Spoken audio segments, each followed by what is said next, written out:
It's gone, he grinned. Janet's imposter syndrome has completely gone. It's like magic. It's not magic, it's science, I smiled when I realised who this was. It was Steve, my client Janet's husband. She's now sleeping well, she's relaxed, and we're laughing together again, he said with an amazed look on his face. Janet's imposter syndrome included self-doubt and the constant worry she'd get fired despite getting praise and good reviews. At work, she was a perfectionist and she over-prepared, so her work took longer, was harder and exhausting, and she was always late home.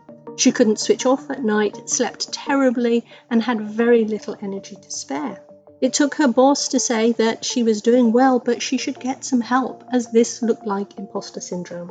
So our first 3 weeks were dialing down Janet's nervous system fight state, getting her calm quickly.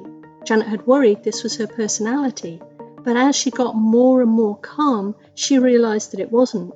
She felt lighter and more in control. She could switch off more easily and slept better too.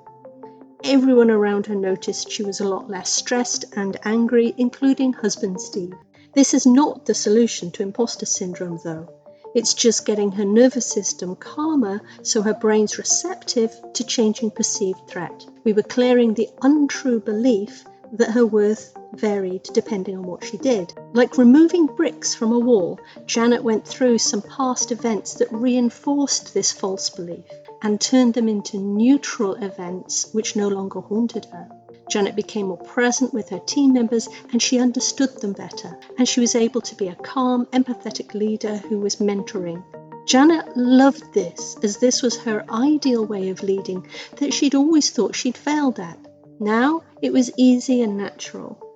Janet and Steve could now have calm, heart-to-heart discussions, and they resolved the thorny issues that they'd been fighting about before. Next, Janet turned the lens on herself, and she started turning her old self-judgments and self-criticism into deep self-acceptance. Having eliminated imposter syndrome permanently, Janet felt strong, confident, and calm. Her boss and team were delighted, and her husband Steve was over the moon. Janet herself was ecstatic.